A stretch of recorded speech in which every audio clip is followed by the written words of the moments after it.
Welcome back to Squawk Box. I want to continue our market conversation from this morning. Our next guest says Santa is coming to town. For more on what that means for investors, we are joined by Danae Kirby, a client portfolio manager at Ariel Investments. Good morning to you. Santa's coming to town. I like that. We'd love to squeeze higher if we could. The question is where and how, and is it going to be broad-based? Yeah, so thanks for having me, Andrew. I really think that Santa's coming to town. Investors continue to have high sentiment in the marketplace, which is why we see that we're flirting with all-time highs today. How does it come to town? Well, really, it's within corporate earnings, and corporate earnings has been strong. You've seen that in results posted today and across the S&P 500 in Q3 2021. What we've seen over the marketplace is there's some worries, and certainly there's been dysfunction in the government today. Certainly there's been dysfunction within certain areas of the market and volatility within tech. But overall, corporate profit earnings are going to be good, and that's what's going to bring Santa to town come December. This is a month or two call out. This is not. Is this a? How do you think about the world 12 months out from now? 12 months out for now, we think the economy is going to be good. I think we've been out there in the marketplace, writ large, talking, about being optimists in the marketplace. We think that the economy is pretty good. You'd see that within sort of the quit rates. People are relatively optimistic about, their perspective on the future. And investors at large, if we're looking at 12 months out, we think that the economy is going to continue to remain strong. Sure, there's some, consternation in the marketplace with the Fed, and are they going to make a policy mistake or something like that going forward? But general markets are well suited to move higher, and particularly value stocks, which trade at reasonable valuations, right now relative to growth stocks and tech, are going to perform well, on a go-forward basis over the next 12 months or so.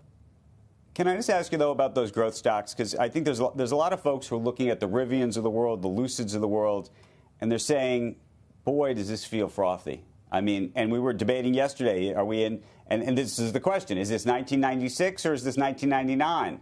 If it's 1999, you might have 12 months ago. If it's 96, you might have a really long runway.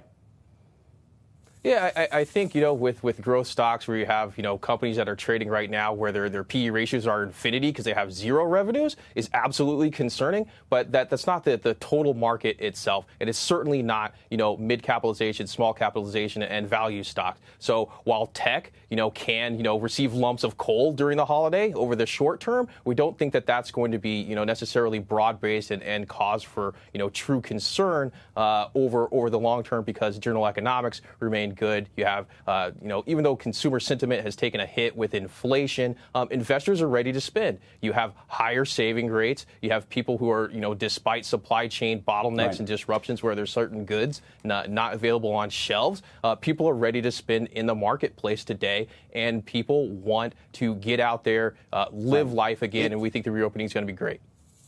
Danae, if you're right, there's a lot of folks who think that financials are where you should be putting your money right now. And the question is sort of how to think about the financial space, because it's not one monolithic space. Absolutely, you're correct. So within financials right now, we're very keen on the asset manager space, and I'll give you two ideas and two names that we've been invested in for quite some time that we think still have a runway for further growth. The first within financials is not really your traditional banks, so that's going to be Janus Henderson Group. We think this is an organization that has strong markets in the areas where they compete, while they have a clear path towards reducing outflows and a great distribution team. They're well known. It's one of the names out there that we think has a real ability and strong profit margins, and that will continue. That will be that doesn't fit within sort of your traditional bank or financials picks that folks are out there talking about. The second, again, another asset manager that we've been pretty keen on is Affiliated Managers Groups, right? That organization in Q3 just posted, $3.3 billion in net inflows there. They have, again, strong profit margins too as well. And they're an organization that's poised for growth, and they just completed a very exciting investment in Parnassus and have great capital allocation abilities from the management team. And so those are two financials there that we think, are poised to do well in this marketplace.